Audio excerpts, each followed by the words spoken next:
Class 12th, Subject Physics, 14th chapter, Dual Nature of Radiation and Matter. Dual Nature of Radiation and Matter. So radiation is nothing but it is the bunch of photons, that is energy packets, and matter is any substance. So let us see first of all the introduction of this chapter. We know that the light is electromagnetic radiation, and most of the phenomenon of light such as reflection, refraction, interference, diffraction, polarization can be explained considering the light as a wave. So the nature of the light is considered as a wave, and with the help of it some of the basic phenomenon of light such as reflection, refraction, interference, diffraction, polarization can be explained with the help of this. On the other hand, if you consider the spectrum of black body, that is black body radiation, then already we have studied that which is not explained using the wave nature of radiation. So the spectrum of black body radiation cannot be explained with the help of the light waves, that is nature of radiation is considered as a wave, then this radiation cannot be explained. So such phenomenon appear during the interaction of radiation with matter, because for black body radiation the particle nature of the light will be considered, and therefore such type of phenomenon appear during the interaction of radiation with matter, and which need quantum physics to explain it. That is, quantum theory is used to explain such type of phenomena. Hence black body radiation is explained by using Planck's quantum theory.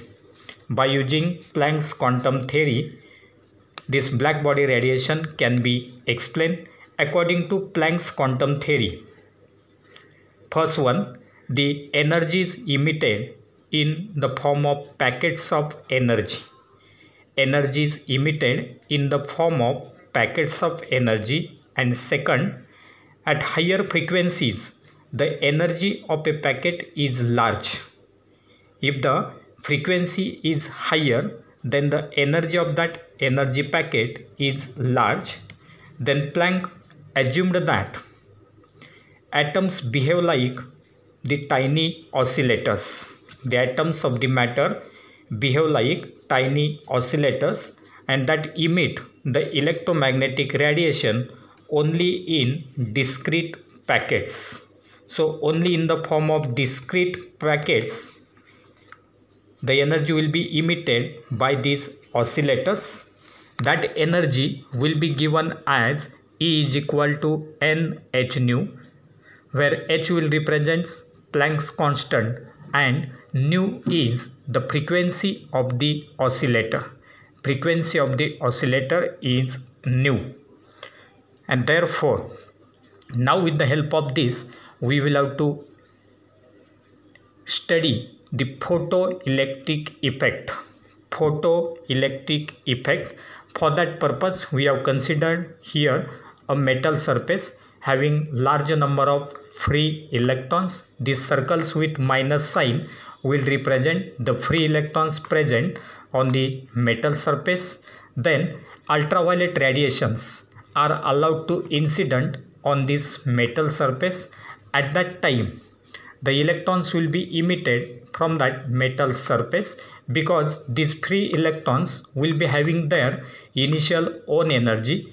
When ultraviolet radiations are incident on it, these electrons will absorb the energy of these UV radiations, so that their energy will increase, and so that due to the increase in energy of these electrons will be emitted, and therefore these will represent the electrons emitted. So the phenomenon of emission of electrons from a metal surface when radiation of suitable frequency is incident on it is called as the photoelectric effect. The phenomenon of emission of electrons from a metal surface when radiation of suitable frequency is incident on it is called as photoelectric effect. So in this case, the ultraviolet radiations having suitable frequency will be allowed to incident on this particular metal surface. At that time, the electrons will be emitted. These electrons are called as photoelectrons. So in this way, the phenomenon of photoelectric effect will take place. Now to have the photoelectric effect for metals like zinc, cadmium, the ultraviolet radiations are needed. So in case of metals like zinc, cadmium, the ultraviolet radiations will be incident on these metal surfaces so as to emit the photoelectrons, while for alkali metals, even visible radiations are sufficient to have the photoelectric effect. For alkali metals, the visible radiations will produce the photoelectric effect. And now let us see the experimental setup for this photoelectric effect. Now if we observe this figure, then in this figure this S will represent, this is the S will represent the source of radiation. So radiations of suitable frequency will be emitted from the source S.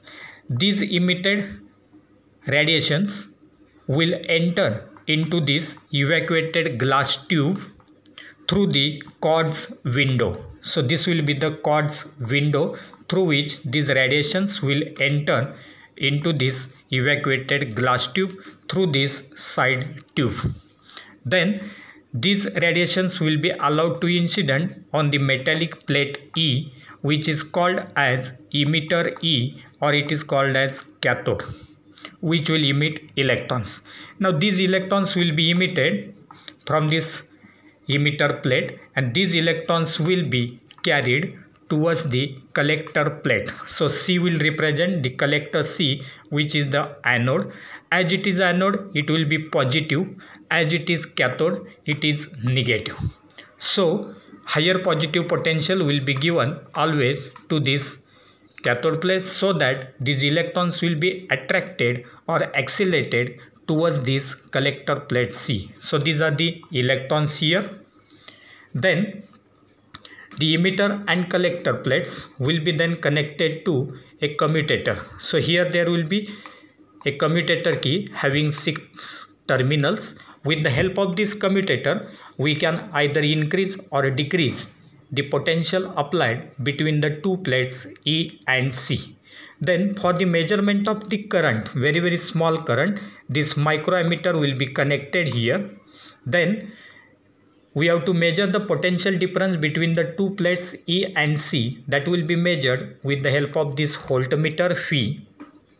Then further it is connected to variable resistance and the variable potential source. So with the help of this source, a variable potential difference will be applied between the two plates, that is emitter and collector. So this will be the experimental setup, that is construction. And now actual setup we will explain in short. That is, the experimental setup consists of an evacuated glass tube provided with that side tube and with a quartz window containing a photosensitive metal plate E as the emitter and another metal plate C, which will act as the collector. Then the emitter and the collector are connected to voltage source whose voltage can be changed, and to an ammeter to measure this circuit current. So current in the circuit can be measured with the help of ammeter, and the potential difference between the two plates can be measured with the help of the voltmeter. Now a potential difference phi, if you consider phi as the potential difference, then that phi potential difference will be maintained between the two plates. Phi potential difference will be maintained between the two plates, that is plate E, that is emitter, and the plate C, that is collector. So between these two plates E and C, a proper potential phi will be maintained, and such that collector C will be at positive potential with respect to emitter E. So with the help of this commutator, the potential between C and E will be now maintained such that this collector plate C will be at positive potential with respect to this emitter.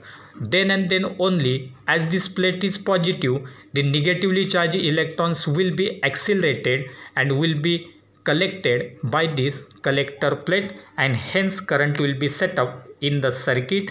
That current will be measured with the help of this microammeter, and the potential difference between E and C plates will be measured with the help of this voltmeter. Now when collector plate, that is anode, potential phi is positive, it accelerates electrons, and when the anode potential phi is negative, when this anode is given negative potential with the help of this commutator, at that time it will retard, it will repel these electrons towards the emitter plate, and therefore we can say that when the potential difference between E and C plates, if you consider phi, if that potential difference is positive towards collector plate, that is C is positive, at that time electrons will be accelerated. But if that voltage is reverse, that is negative potential is given to this collector plate, at that time it will repel these electrons, that is electrons will be retarded if that collector plate C is having negative potential. And therefore in order to increase the current through that circuit, collector plate will be always given positive potential. Then a source S of monochromatic light of sufficiently high frequency is used. So here it is source S, which is the source of monochromatic light of sufficiently high frequency. So this will be regarding the construction of this experimental setup of photoelectric effect.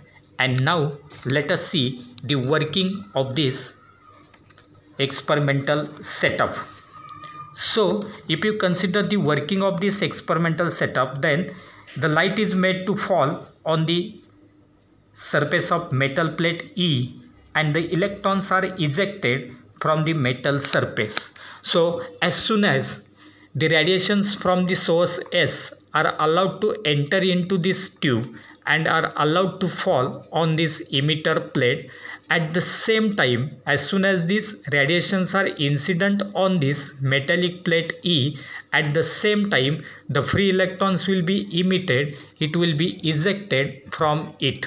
And when these electrons are emitted, as collector plate is positive, therefore they will be accelerated towards the collector plate, and hence the current will be set off in that circuit. Now these electrons which are emitted from the emitter plate are called as photoelectrons and will be collected at the collector plate C. Now the free electrons in the metal surface are emitted if and only if sufficient energy is supplied to them to overcome the barrier that keeps them inside the metal. Those electrons which are the free electrons which are present on this surface of the metallic plate E, they will be having their barrier potential, and therefore the energy of these electrons must be large as compared with the barrier potential. Then and then only these electrons will be ejected, they will be emitted, and therefore in this case, If sufficient energy is supplied to them to overcome the barrier, then and then only the electrons will be ejected or emitted from that emitter plate and will be collected by the collector plate. So only here the radiation of suitable frequency or energy, when it is incident on this emitter plate, at that time, if this energy is sufficiently large for this radiation, at that time it will overcome the barrier of this emitter plate, and hence the electrons will be emitted and it will be accelerated towards collector plate and will be captured by it, and hence current will be set up in the circuit. So this will be the photoelectric effect.